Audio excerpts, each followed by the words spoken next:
Nous sommes à Lyon, la troisième ville de France. Le soir, en fin de semaine, les fêtards envahissent les rues et les bars branchés des beaux quartiers. Depuis 12 ans, Jérémy, brigadier chef, fait respecter la loi dans le très chic 2e arrondissement. Sa cible principale, les consommateurs et les trafiquants de drogue. On a beaucoup d'établissements de nuit, beaucoup de magasins. Ça attire un peu les gens des quartiers sensibles, Vénissieux, Vaux-en-Velin, La Duchère, régulièrement sur le 2e arrondissement. Il y a beaucoup de trafic de drogue aussi sur toute l'agglomération lyonnaise. Mais c'est un lieu de passage de par l'autoroute A7 et l'autoroute A6 sur Paris, sur le nord de la France. En effet, la particularité de Lyon, c'est que l'autoroute du Soleil qui relie le sud au nord de la France traverse la ville. Elle est empruntée par des milliers de vacanciers, mais pas seulement. Ce soir, Jérémy décide de contrôler une camionnette garée à proximité d'une sortie d'autoroute. C'est la police, monsieur. Bonjour. Vous vous reposez un petit peu. D'accord. C'est votre véhicule? L'homme dormait à l'arrière de son véhicule. Je suis transporteur.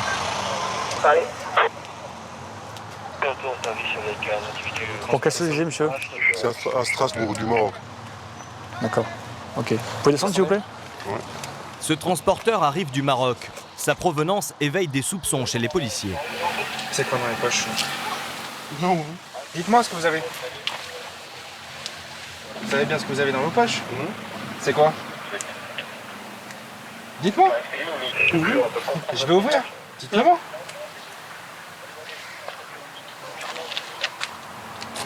Voilà. Ouais, c'est ce que je pensais. Ouais. Voilà. Il y en a 2 autres de l'autre côté. 2 plaquettes enroulées de scotch d'un côté et 2 de l'autre. C'est quoi comme produit, monsieur? C'est quoi?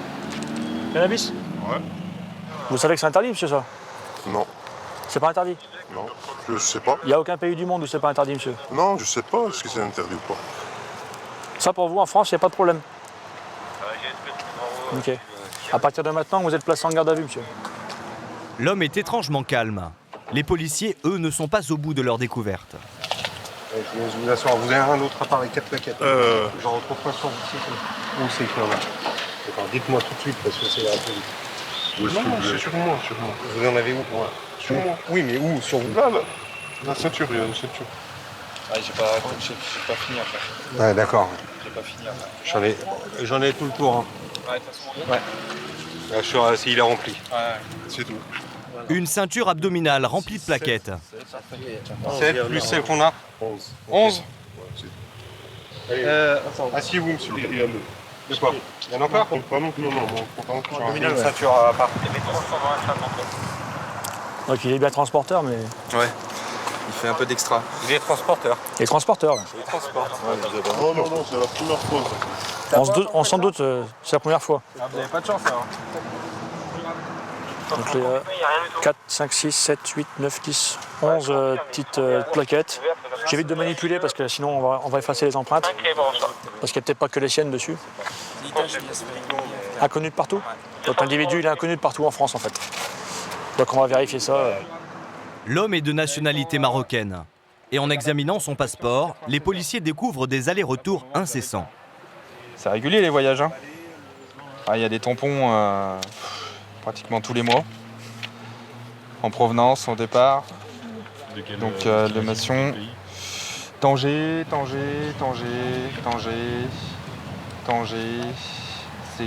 C'est que le Maroc de toute façon. Ils ont un départ tous les samedis et tous les mercredis. Tous les samedis, tous les mercredis? Ouais. Eh ben, ça en fait des allers-retours. Jérémy soupçonne l'homme de ramener régulièrement du cannabis parmi ses marchandises. Il jette un rapide coup d'œil à l'intérieur de la camionnette. Mais devant l'ampleur de la tâche, il préfère laisser le véhicule tel quel pour le faire désosser dans un garage spécialisé. Il peut même dissimuler dans les sièges, sous le véhicule, dans les faux plafonds, tout ça. Donc c'est pour ça qu'on va pas le démonter ici, le véhicule, parce qu'on n'est pas non plus dans un bon quartier. Donc en plus, on voit rien. Sur le chemin du commissariat, Jérémy commence l'interrogatoire. Vous faites ça souvent, monsieur? Non, c'est la première fois que je les ai trouvés. C'est sur un air de repos. Vous avez trouvé les plaquettes? Oui, il les a jetés, Avec la ceinture abdominale. Ouais, ouais. Tout dans un sac plastique. C'est dingue, hein? Peut-être peu, je sais pas comment ça s'est passé. Et là, vous alliez les ramener à la mairie en objet trouvé, en fait? Non. Non? Ah bah je les ai pris. Ah ouais. Et vous vouliez en faire quoi? Je sais pas, en arrivant là-bas, je sais pas. Une purée, des soupes? Hein? Non? Vous faites quoi avec ça? Bah, purée? vous êtes pas trafiquant, vous? Non. Qu'est-ce que vous allez en faire? Bah je sais pas, je les donne à quelqu'un pour, je sais pas, un D'accord. connaisseur. C'est fantastique comme explication.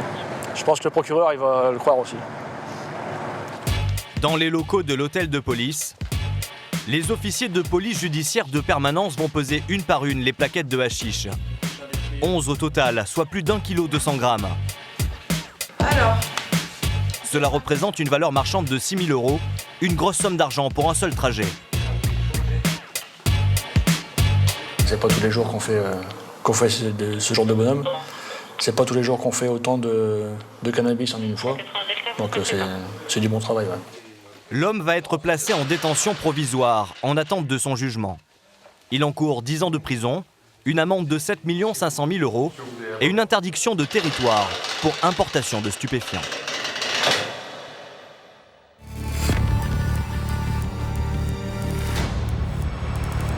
Si la proximité de Lyon avec l'autoroute donne parfois lieu à des saisies spectaculaires de cannabis, dans les rues, la nuit, d'autres drogues circulent. Votre aile de coque, vous la préparez avec une amande que vous avez déchirée. Cocaïne, mais aussi héroïne. Qu'est-ce que c'est ça? L'héroïne. Des substances extrêmement dangereuses qui sont souvent vendues dans les banlieues proches de Lyon. L'une d'entre elles, particulièrement sensible, se trouve à 7 km plus à l'est. C'est Vaux-en-Velin. Une ville défavorisée de 42 000 habitants. Certains de ces quartiers sont placés depuis 2013 en zone de sécurité prioritaire par le gouvernement. Aujourd'hui, violence, rodéo, trafic de drogue gangrène une partie de la ville. Alors les policiers renforcent leur présence sur le terrain. Tu comprends? On n'est pas tes potes, regarde-moi. Mais ils ne sont pas les bienvenus. Priorité, BST 360 Alpha, on se fait caillasser, c'est un guet-apens. Un quartier intéresse particulièrement les autorités. Il s'agit d'une plaque tournante de la drogue pour toute la région. Je viens chercher de l'héros. oui, quand même. Pour faire tomber le réseau de trafiquants, les policiers enquêtent depuis des mois. Ils vont déclencher une vague d'interpellations exceptionnelle. Ferme ta gueule, la terre. Te main dans le dos. Plongé au cœur des quartiers chics de Lyon et des quartiers chauds de sa banlieue proche. À Vaux-en-Velin, en bas des barres d'immeubles, les contrôles d'identité sous tension rythment le quotidien des hommes de la brigade spécialisée de terrain. Face à des quartiers minés par la drogue et la violence, les policiers ne lâchent pas un pouce de terrain. Non, vous restez là, monsieur. Oh, vous restez là. Non, mais vous restez là. Non, non, pas du tout, c'est que vous restez là, c'est tout. Enlevez les mains des poches. Rien de dangereux sur vous. Illicite. Jérôme dirige la brigade depuis presque un an. Aujourd'hui, il fait équipe avec Alain, 5 années de service à Vaux-en-Velin, et Jérémy également depuis 5 ans dans la brigade. Pour l'instant, le contrôle se déroule plutôt bien, mais Jérôme est sur ses gardes. Je surveille l'autre côté, on sait jamais. Des fois, dans les talus comme ça, ils viennent derrière, on les voit pas arriver, puis ils jettent des cailloux. On reste à Vaux-en-Velin, c'est calme, et d'un seul coup, boum, ça part en live. Donc le contrôle, il se passe bien, même s'ils sont un peu énervés avec des nique ta mère, fils de pute. C'est monnaie courante, dirons-nous, c'est un peu une ponctuation à leur phrase. Donc c'est pas grave, ils sont pas méchants. Ne trouvant rien sur ces jeunes, les policiers quittent le hall et reprennent leur patrouille. Allez. Bonsoir. Tout à l'heure. Dans le quartier, certains habitants ont une manière bien à eux d'accueillir la police. Tous les jours, les policiers sont pris pour cible. Un œuf éclate juste devant le véhicule. Un peu plus loin, c'est un projectile bien plus lourd qui est lancé du haut d'un immeuble. Une brique de jus de fruits.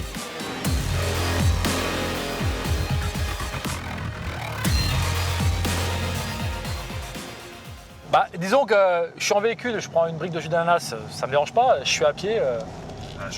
Du 10e étage, ouais, ça doit secouer quand même. Hein. Des légumes, des œufs, mais il arrive que ce soit des cailloux ou même des boules de pétanque. Ça se trouve, c'est un gamin de 12 ans. Hein. Depuis tout petit, maintenant, c'est toujours cette haine viscérale qu'il y a contre la police. Et ils ne se rendent pas compte, en fait. C'est rentré tellement dans les mœurs qu'ils ne se rendent pas compte que c'est pas bien, que c'est pas normal. Ça concerne les pompiers, les facteurs, ambulances, tout ce qui représente à peu près l'État. Jet de projectiles, guet-apens, intimidation. Dans ces cités sensibles, les voyous se sentent chez eux et au-dessus des lois. Arrête, essaie de le choper. Non, il partira trop tard. Cette fois, c'est un jeune en motocross non homologué qui vient provoquer les policiers. Et il s'enfuit à toute allure sur une voie piétonne. Là-bas, là-bas. Ça va être un peu chaud de l'avoir quand même. Ah, il est parti à gauche? Qu'est-ce que tu fais?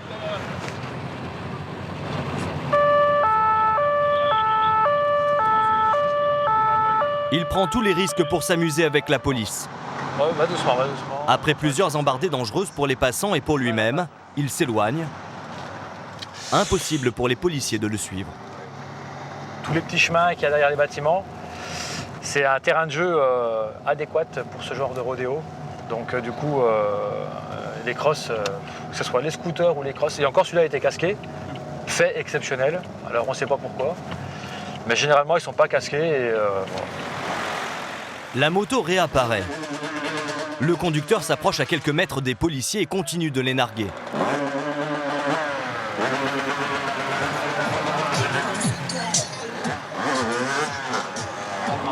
Donc c'est le jeu quotidien sur le mât du taureau. Et comment vous réagissez quand vous voyez ça vous énerve? C'est énervant parce que déjà d'une part les gens ils en ont marre d'être embêtés par ce genre d'individus.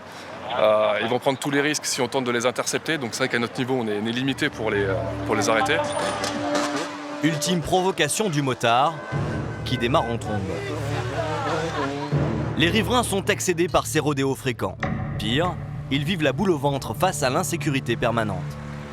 Dans le quartier, les commerçants sont aussi en première ligne face à la violence qui plombe le quotidien. En 4 mois seulement, 7 commerces ont été braqués. Le dernier hold-up a eu lieu il y a quelques jours, dans cette épicerie. L'homme était armé et casqué. À l'arrière du magasin, les clients fidèles sont écœurés. Salim, l'employé, a eu la peur de sa vie.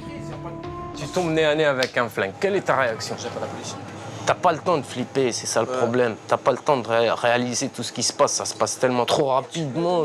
Tu lui as donné son Bah oui, tu crois que moi je vais discuter? Soit tu meurs, soit tu restes handicapé. Ça sert à quoi? Ça sert à plus rien. La scène s'est déroulée en pleine journée. Salim se trouve alors dans l'arrière-boutique. La caméra de surveillance du magasin a filmé toute l'agression. J'ai servi un client, je suis revenu ici. Et au moment où je me suis retourné pour voir l'écran, j'ai vu le mec passer comme ça. Moi, ma réaction, comme j'ai cru que c'était quelqu'un qui voulait voler une bouteille de whisky ou quelque chose comme ça, parce que ça a été assez rapide, moi j'ai couru sans voir ce qui se passait exactement. Salim tombe nez à nez avec le braqueur. Il a pris son arme comme ça, il m'a dit « avance ou je te fume ». L'arme pointée sur le flanc, Salim se dirige sans résister vers la caisse. Mais il ne remet pas assez vite le maigre butin, 240 € seulement. Le braqueur, très nerveux, menace de le frapper à plusieurs reprises.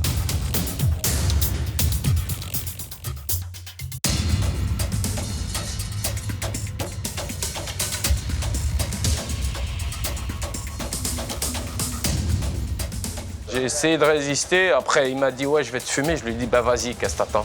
Comme ça, j'ai fait. À ce moment-là, lui, il s'est retourné, il est parti. Moi, j'ai posé le tiroir caisse et je l'ai rattrapé. J'ai essayé de le rattraper. L'homme s'enfuit en quelques secondes. Un complice l'attend sur un scooter. Depuis, Salim vient travailler tous les jours, la peur au ventre. Un braquage, ça se prévoit pas, quoi. Il faut s'y attendre à tout moment, quoi, maintenant. Où on va, quoi. C'est ça le problème, là. Le quartier, tout le monde a peur d'être braqué, tout le monde a peur d'être braqué. Bureau de tabac, les boulangeries, tout le monde a peur. Même la pharmacie, je crois, elle y est passée. Le braqueur n'a jamais été retrouvé. Il pourrait s'agir d'un toxicomane prêt à tout pour acheter sa dose. Car à proximité, un important trafic est implanté. Les policiers ont prévu de le faire tomber dans quelques jours. Ils surveillent la zone pour récolter des preuves et des informations. À la nuit tombée, les rodéos reprennent. Jérôme est alerté.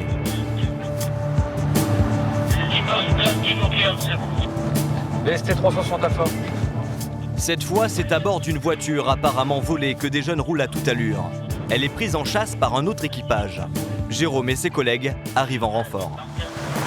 Allez, c'est le chemin de la ferme avec les collègues. Au milieu de la place, ils découvrent la scène.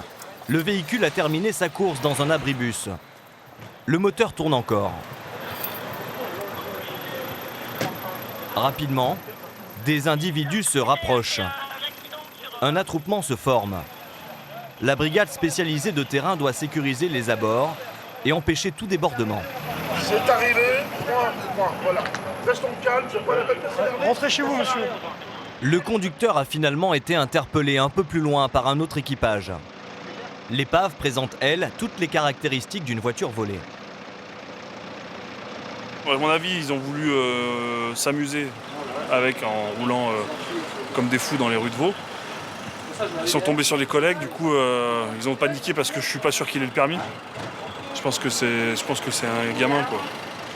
Les policiers ne lâchent pas le véhicule du regard, c'est la procédure. Car aux alentours, des groupes de jeunes ont une idée derrière la tête. Donc le but là, c'est qu'ils ne le crament pas. Parce que généralement, quand ça se passe comme ça avant là, que ce soit une moto ou un véhicule, quand il est lâché, qu'il est interpellé, le but pour eux, c'est de cramer pour pas qu'il y ait d'indice. Voilà. Donc là, nous on le surveille, sinon il va finir cramé. Dans 5 minutes, il est cramé. Ah, là on a pris une pierre. Ça vient d'où là? Viens, on va voir là-bas. Ça vient de derrière. Là-bas, ça vient de là-bas. Pour tenter de faire fuir la police, ici les jeunes ont leur méthode, le caillassage. Les policiers restent malgré tout très calmes. Tu l'entends, tu la sens arriver, mais tu la vois pas partir. C'est ça qu'ils vous ont jeté dessus, tout Ouais, c'est ça, ouais. Oh, il a dématé. On sait pas d'où ça vient, naturellement. C'est pas des courageux. Ouais. C'est pour ça qu'ils l'ont lancé loin. Dans sa course folle, le conducteur du véhicule a causé pour plusieurs milliers d'euros de dégâts. Jugé en comparution immédiate, il écopera de 12 mois de prison ferme pour vol et recel de vol, défaut de permis, conduite sous emprise de l'alcool, délit de fuite et refus d'obtempérer. Le dépanneur vient de partir, mais le calme n'est pas revenu. Une altercation entre deux individus éclate.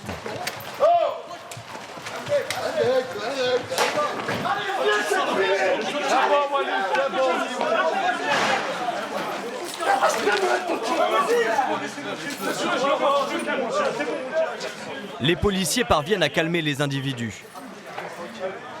Mais le bagarreur ne peut s'empêcher de les provoquer une dernière fois. Quand tu vas dormir avec ta femme dans ton lit ce soir, eh ben tu vas penser à moi. Tu vas voir, le petit boulot qui t'a cassé les couilles toute ta soirée, eh ben tu vas penser à moi. T'as compris? Les policiers quittent les lieux. Mais ce qu'ils ne devinent pas, c'est que les jeunes n'en resteront pas là.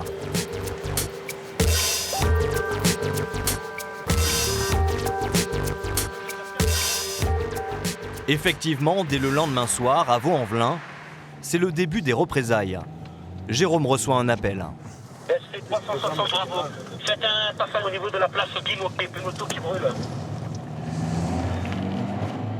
Là, on part sur Mas du Taureau, la place du marché. Là, apparemment, il y a une moto qui crame. Et on nous a averti que la personne qui a appelé, qu'il y avait des jeunes, des petits groupes un peu éparses, et puis qu'il y avait des mecs en scooter qui tournaient. À quelques dizaines de mètres des incidents de la veille, c'est un piège qui attend la brigade. Ah ouais, putain, là, c'est un guet-apens. TN de BST 360 Alpha.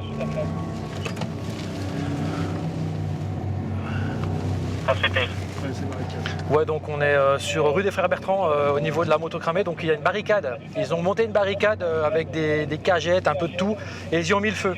Donc la rue est coupée. Donc attention aux collègues qui se rapprochent, c'est sûrement un guet-apens. Pour les policiers, aucun doute. L'incendie n'est pas un hasard. C'est une embuscade. Ouais, TN de BST 360 Alpha. Ce qu'ils attendent, c'est que les pompiers arrivent et là, ils vont se faire caillasser. Donc notre boulot, c'est avant qu'ils arrivent, pouvoir les assurer et puis les protéger un maximum.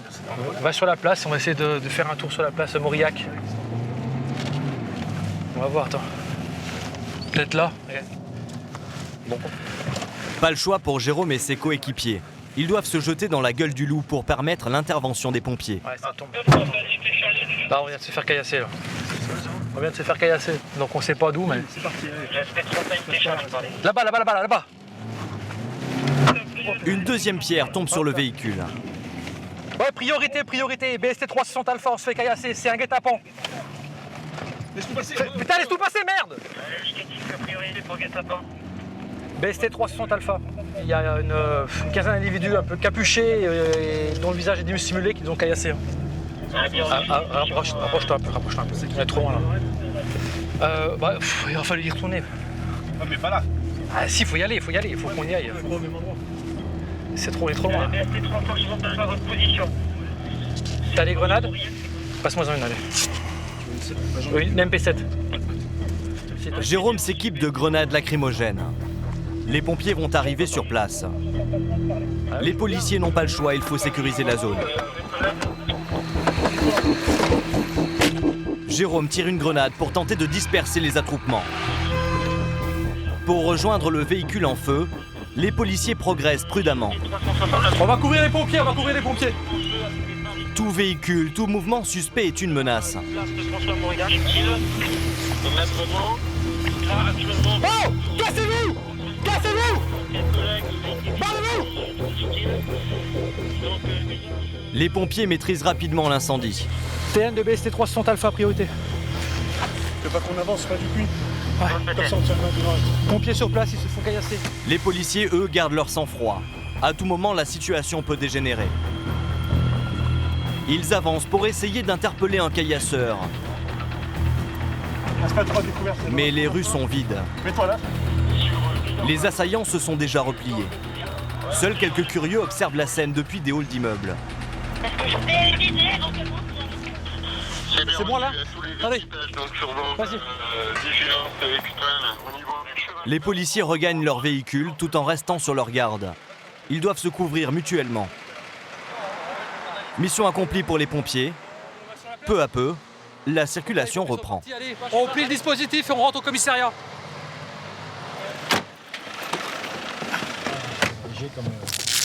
TJ 350 bien reçu pour l'ensemble avec la rédaction. Pour l'instant, ça paraît calme, il n'y a rien qui crame. On va rester quand même armés et prêts à partir au cas où.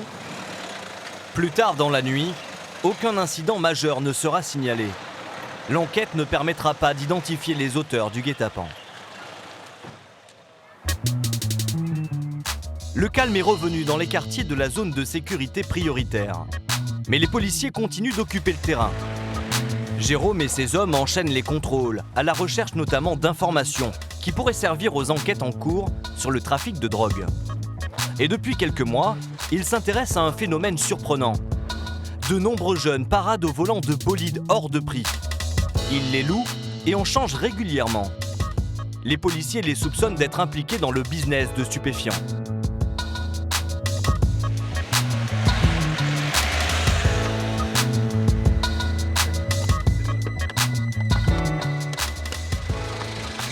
Coupez le contact, s'il vous plaît.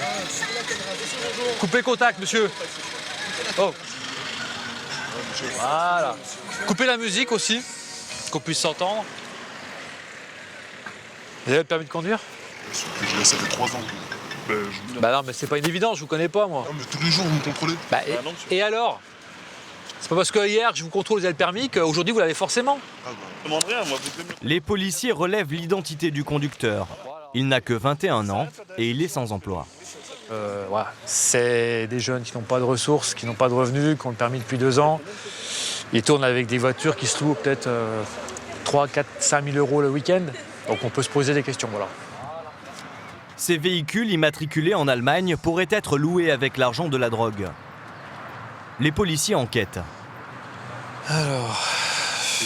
Alors là, je vais prendre les renseignements sur le véhicule. Donc on va faire un peu d'enseignement avec les occupants, le conducteur. Quand on parle de blanchiment d'argent, des fois, il passe là-dedans. Des fois. Jérôme va faire remonter ces informations au service spécialisé.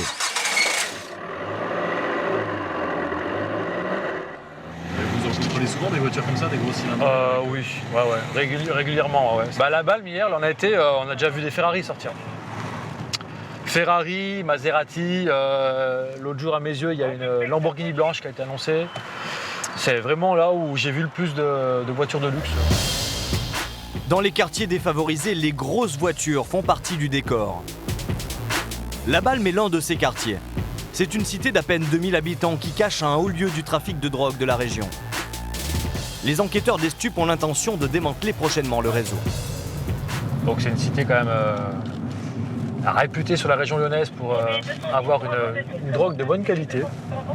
Coke, héroïne, résine, et des gens qui viennent des départements extérieurs qui viennent acheter ici.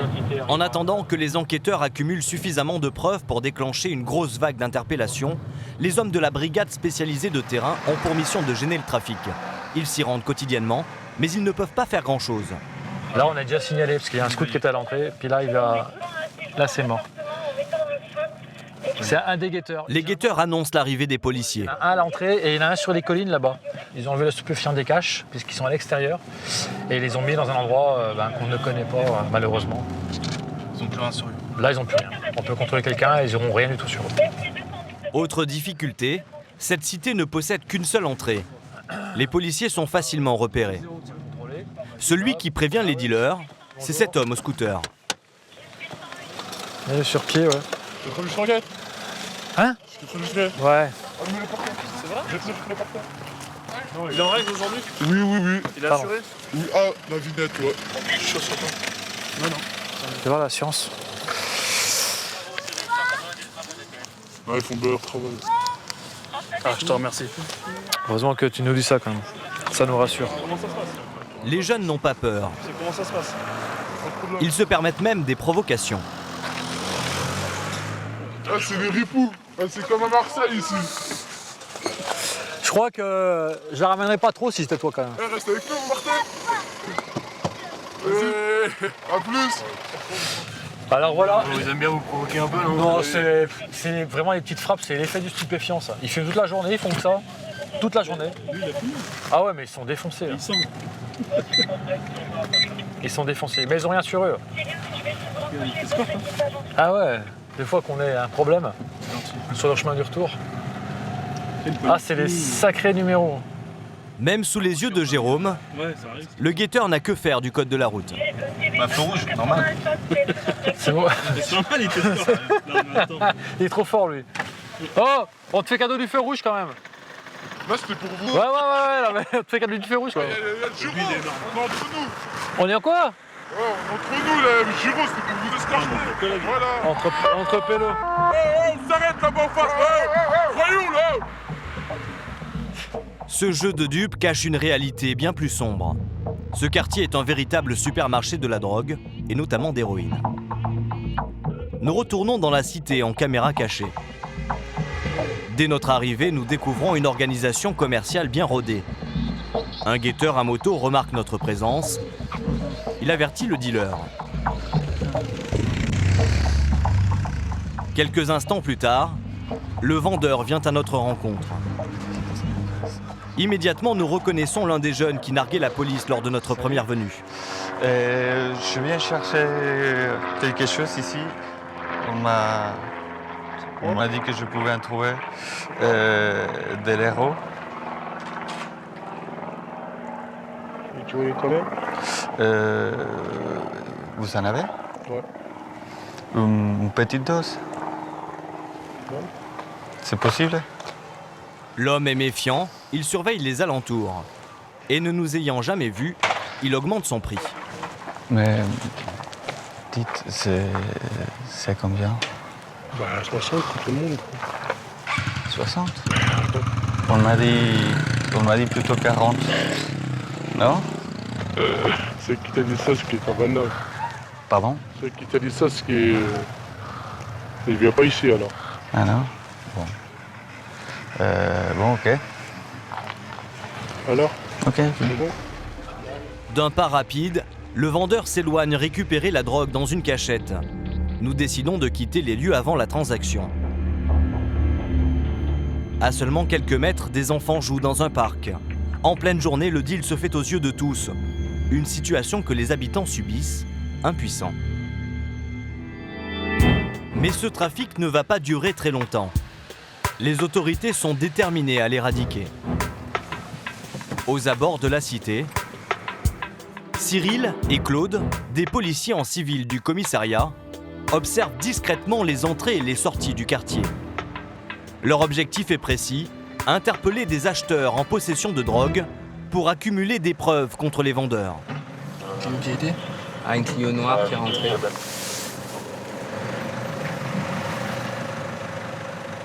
C'est tout simple, hein.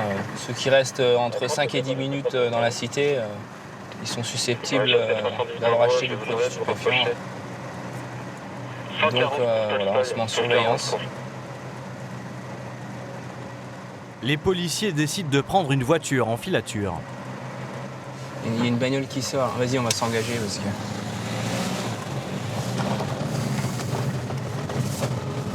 J'ai repéré une voiture qui essaie de sortir. Ouais, on a peut-être un véhicule immatriculé en 42. Donc bon, si on a de la chance.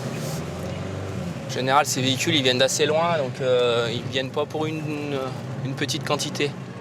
42, la Loire, le département voisin. Il s'agit sans doute d'un consommateur. Je mets le bleu.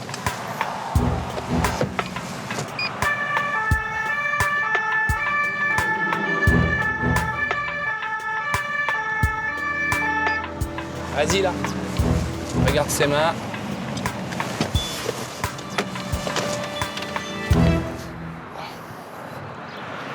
Bonjour monsieur, c'est la police. Présentez les papiers du véhicule s'il vous plaît. Vous allez descendre du véhicule ? Cyril n'y va pas par 4 chemins. Rapidement, il tente de faire parler l'individu. Posez vos affaires, baissez les bras, baissez les bras. C'est quoi ça? Un yaourt, c'est pour... Vous avez rien de particulier à nous remettre, monsieur? Non, vous savez pourquoi on est là? Il n'y a pas de soucis, monsieur. C'est où votre argent? J'ai pas d'argent sur moi. Donc vous avez acheté? J'ai rien acheté, monsieur. J'allais retirer des sous. On vous a vu sortir et rentrer. C'est possible, monsieur, je vous dis juste une chose. Vous avez acheté? J'ai rien pris du tout. Ça vous va? J'ai rien pris du tout parce que je suis sous traitement. Vous dites tous la même chose, c'est tout le temps la même chose. Monsieur, s'il vous plaît, si je vous dis un truc, c'est un truc. Ah non, mais je peux pas vous croire. Croyez-moi pas, je vous le dis. Cyril a eu du flair.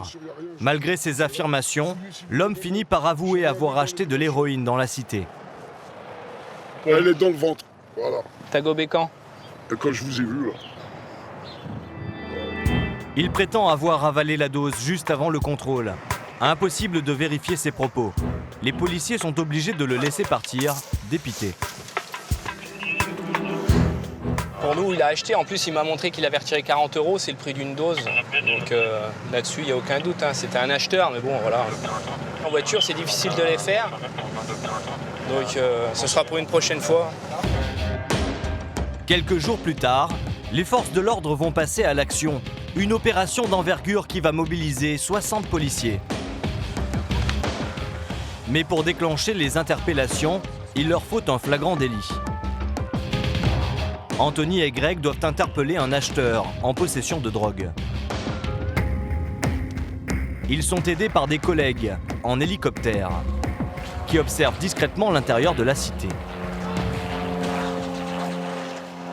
Apparemment, ils voient les transacts, donc ils voient les clients, leurs bagnoles.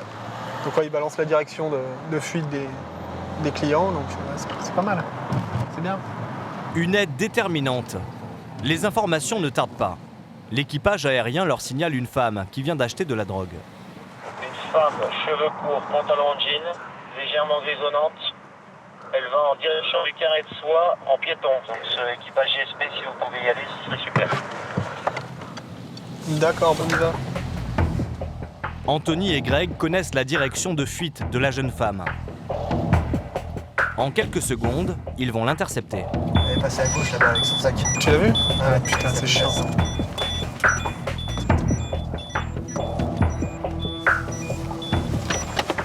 Bonjour madame, c'est la police. Fais peur, c'est la police. C'est la police, bonjour. Calmez-vous. Calmez-vous, calmez-vous. Je suis calme. Ok, mais on va se mettre là-bas. Ah, mais vous êtes Juste les mains. Non, non. Vous pouvez m'enlever votre sac s'il vous plaît? Quelque chose d'interdit, de dangereux sur vous? Non. Sûr? Mais ouais, sûr. Sûr et certaine. Sûr et certaine. La femme nie être en possession de drogue, mais sa version des faits laisse les policiers perplexes, d'autant qu'elle vient du centre de Lyon. madame? Ouais, j'habite à la Croix-Rousse. Ah. Et là, je vais acheter une lampe. C'est bizarre cette histoire, non? À Jardiland? Vous allez acheter quoi à Jardiland? J'ai un cochon d'âne. Quoi? J'ai un cochon d'âne. D'accord. Vous allez acheter quoi du coup? Bah, des graines et du foin. Ah.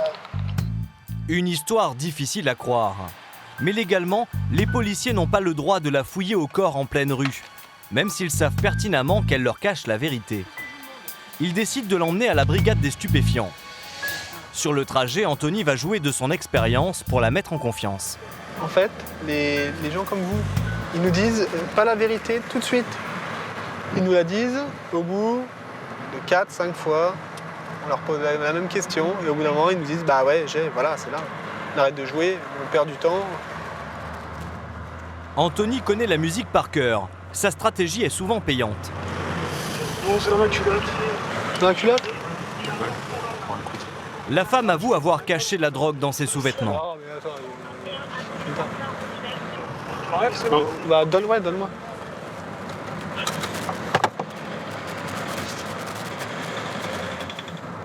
Quatre boulettes. Après, c'est pas que pour toi en plus, non? Si? Non, si. Si? J'essaie de venir. T'es quoi? T'es un G par jour? Non. Ouais. 1 gramme par jour, une grosse quantité. Elle espère ressortir rapidement, mais elle va être placée en garde à vue. Aujourd'hui, je vais pas te mentir, c'est pas le bon jour. Car son audition par la brigade des stupéfiants va être capitale pour faire tomber le réseau. Je pense que ça va pas tarder à aller taper les revendeurs sur place. Il y a assez d'éléments pour aller à... Oh là, il y a bien assez d'éléments. Hein. Ils vont les entendre dans la foulée. Donc ça va bien se passer. C'est une bonne opération qui commence bien. Le feu vert de l'intervention est donné.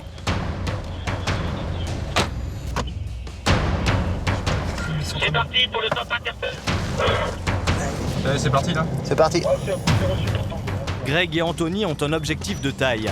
Interpeller le guetteur à l'entrée de la cité avant qu'il ne donne l'alerte et fasse capoter l'opération. Il y a un mec, vas-y, viens, on va le niquer lui.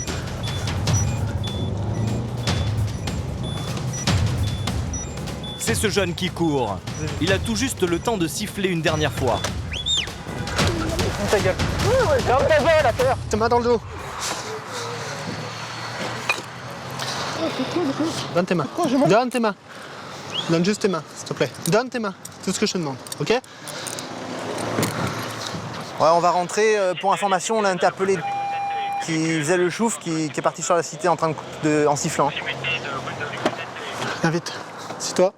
Simultanément, à l'intérieur de la cité, les 6 services de police engagés sur l'opération entrent en action. Au total, ce sont plus de 60 policiers surarmés qui investissent les allées et les immeubles. Le groupe d'intervention de la police nationale a rapidement interpellé les suspects. Ils sont rassemblés dans le hall. Une dizaine de jeunes en tout, menottés. La brigade des stupéfiants perquisitionne l'appartement où serait stockée la drogue. Nous ne sommes pas autorisés à filmer, mais les enquêteurs y trouvent de l'argent et de la drogue. Une partie seulement, car les trafiquants ont réussi à se débarrasser d'une grosse quantité. Apparemment, ils ont jeté par la fenêtre déjà. Donc, ils ont jeté certaines choses par la fenêtre. Au pied de l'immeuble, les chiens entrent en action. Tu te souviens comme la dernière fois? C'est le capitaine du groupe d'enquête antidrogue qui dirige les opérations. Les moindres recoins sont fouillés. Ça marche. Dans les buissons, parmi les détritus qui jonchent le sol, les policiers font très vite leur première découverte.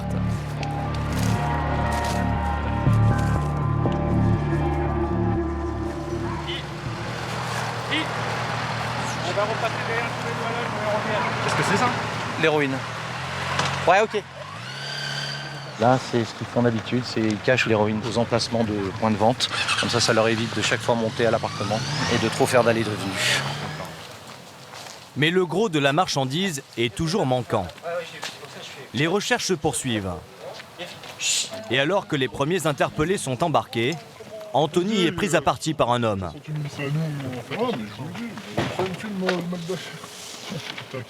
Qu'est-ce qu'il a fait? Il fait rien, mon frère. On verra. Vous savez qui... Je parle gentiment avec vous. Non, parle pas gentiment là. Déjà, tu t'approches comme ça. Pourquoi tu t'approches? C'est normal, il y a l'espace, elle est minime. Non. On a déjà assez de soucis comme ça. Comment ça se passe? Nous, on a des années de prison, chef. C'est sûr qui vous êtes. Nous, on en a marre de toutes ces histoires. Après, s'il a rien fait, il a rien fait. Hein. Mais pourquoi vous l'embarquez alors? Parce qu'il était peut-être pas avec les bonnes personnes au bon moment. Et alors, des fois, on est avec les mauvaises personnes, qu'est-ce qu'on enseigne? On verra. C'est l'enquête. Finalement, le frère du trafiquant présumé s'éloigne. Entre-temps, à l'arrière des bâtiments, le capitaine met la main sur un sac à dos rose de petite fille. Mais à l'intérieur, ni agenda, ni crayon de couleur. Ouais, ça a été jeté par une fenêtre au moment de l'intervention. Vous voyez, ça c'est de l'héroïne. Déjà toute confectionnée. Ah tenez, regardez. Là vous l'avez. Ah bah voilà. Dans le sac plastique, une grosse quantité d'héroïne. Des preuves accablantes. Il y a autant ailleurs. La perquise là-haut est en train d'être finie. Là il y en a 2 qui habitent à la balle, donc on va faire tout de suite les perquises et puis après on verra, on avisera pour les autres. De toute façon tout est ici, hein. De toute façon, je veux dire, on va rien trouver en perquise, hein. C'est pas la peine de se... Le commandant Bonfils du commissariat de Vaux-en-Velin s'est déplacé pour l'occasion.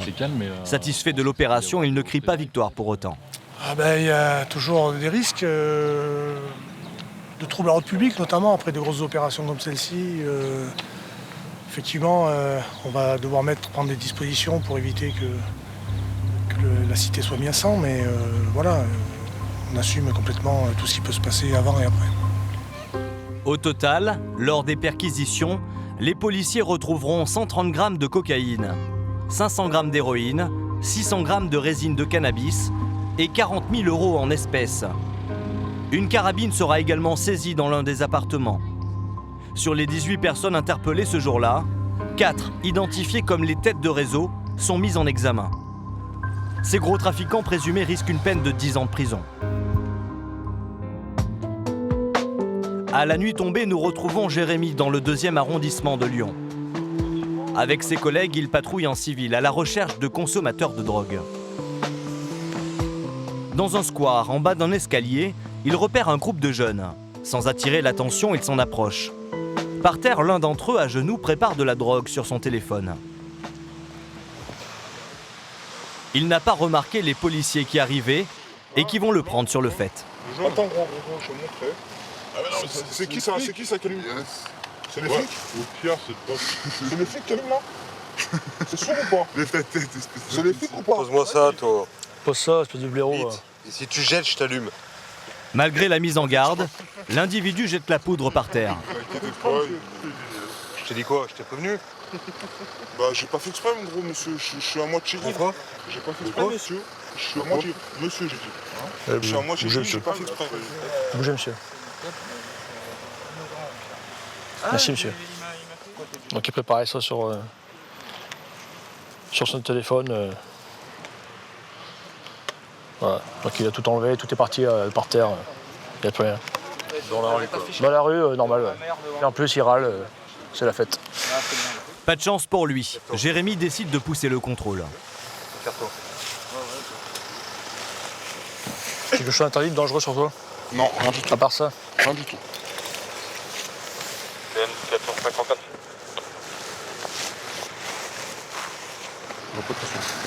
C'est toi. Vous n'avez pas compris ce que mon collègue vous a dit, monsieur? Ouais, pour une agression consommée sur VP, les pompiers au départ. C'est pas un jeu, monsieur. Quand je vais vous faire reculer, ce sera pas un jeu non plus. C'est la dernière fois qu'on le dit, ok? Vous avez une pièce d'identité, monsieur? Non, j'ai vraiment un souvenir. Bah, j'avais une amende, mais je l'ai déchirée pour... Pour faire? Bah, pour faire une paille, hein, on va pas se mentir, vous avez bien entendu, non? Votre rail de coque, vous la préparez avec une amende que vous avez déchirée? C'est déjà d'une, c'est pas une rail de coque, pour commencer. Oh, j'aime pas comment tu parles. Non, bah c'est vous, y a pas de souci, moi je suis réglo, quoi, monsieur. Moi j'ai jamais connu un contrôle de police comme ça, c'est tout. Bah y a pas de souci, gros. Il n'y a rien du tout. Moi, c'est pas gros, c'est monsieur, d'accord? Excusez-moi, il n'y a rien du tout, monsieur. Voilà. Pour commencer, il n'y a rien du tout, si vous voulez. Et je respecte la police, il n'y a pas de souci, moi. La tension semble retomber petit à petit. L'homme n'a plus de drogue sur lui. Les policiers s'apprêtent alors à le laisser partir. C'est comme vous voulez, je reste sympa avec vous, je ne vous ai pas manqué de respect. Je conseille, tu quittes ta place et tu rentres vite à la maison. Je vais en bas de chez moi, on est d'accord? Vous me cassez plus les couilles? En frère, vous me cassez plus les pieds, entre guillemets? T'as perdu là, tu vois. Excusez-moi, vous me cassez plus les pieds? Tu parles pas bien en fait. J'ai mal parlé une fois. Tu vas venir avec nous en fait. Tu parles mal. Ah oui, monsieur, pour une parole, je viens avec vous. Pour une parole, garçon. Ouais, c'est clair. Fait 2 fois. Ça fait 2 fois déjà. Excusez-moi de vraiment le parler. T'apprendras à parler au mieux la prochaine fois. La provocation de trop pour Jérémy et Jérôme. Ramené au commissariat, le jeune homme s'en tirera avec un simple rappel à la loi. Une fois par an, Lyon accueille un grand rassemblement de musique électronique.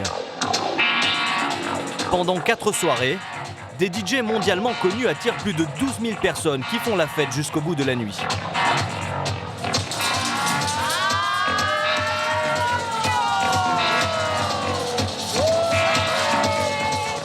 Certains fêtards n'hésitent pas à consommer de la drogue.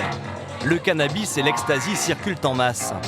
Une aubaine pour les dealers qui se mêlent à la foule pour faire leur petit business.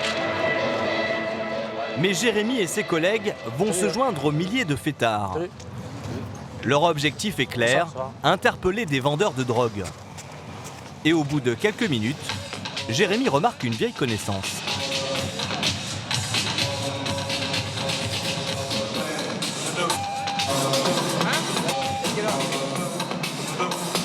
Un dealer qu'il a déjà interpellé plusieurs fois.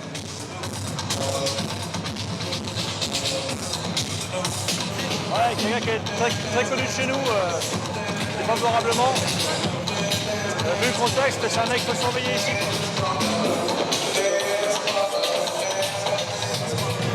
Là, les mecs sont déjà ressortis, donc ils sont pas là pour la musique.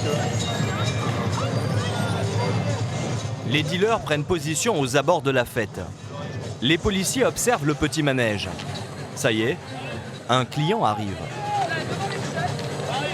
Ouais. Moi j'ai l'impression que c'est une transac en cours, hein, mais je trouve que ça prend un petit peu de temps quand même. Tu sais ce qu'on va faire? Tu vois le tocard à cheveux longs qui est devant? Ouais. C'est le client. Quand il va se barrer, il faut le choper. On attend que le client parte pour directement le contrôler. Et si effectivement il a des produits sur lui, là on procédera à l'interpellation de celui qui lui a vendu parce qu'on a vu l'échange. Le client quitte les dealers, les policiers vont le contrôler. Il va passer, il passe juste devant moi là.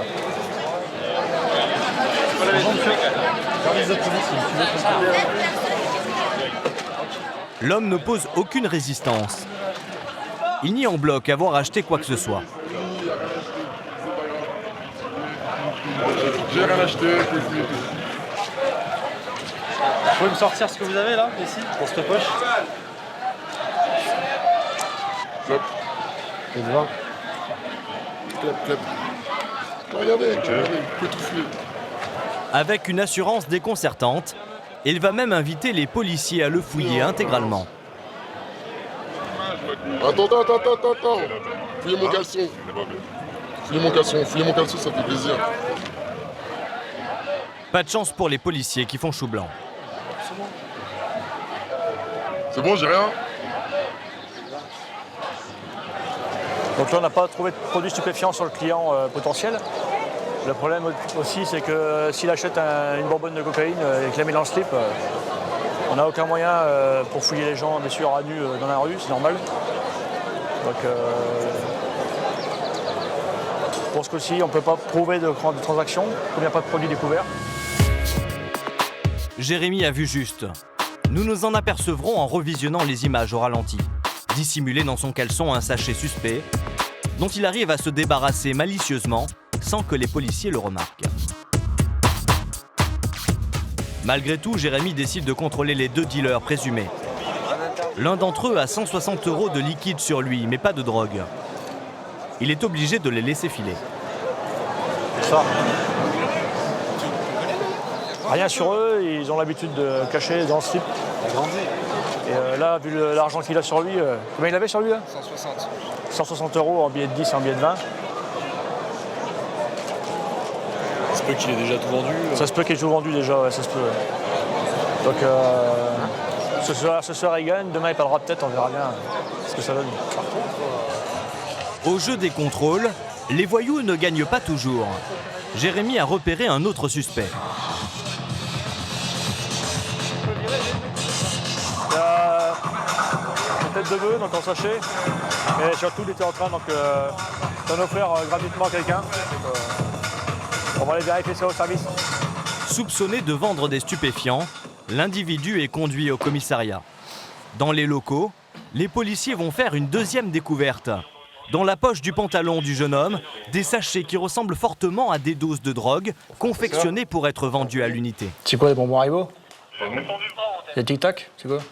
Jérémy découvre que le jeune homme a rempli ses sachets avec de la terre et des cailloux, en les faisant passer pour de la drogue. Une arnaque pour se faire un peu d'argent.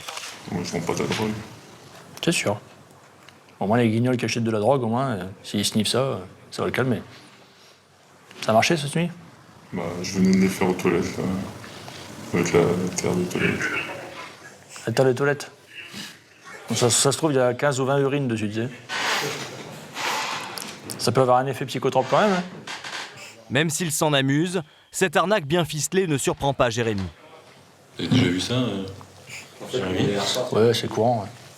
Ouais. Les gens qui vendent des médicaments normaux à la place de produits stupéfiants ou des cailloux, ça arrive. Ouais. Et qu'est-ce que vous pouvez faire dans ces cas-là?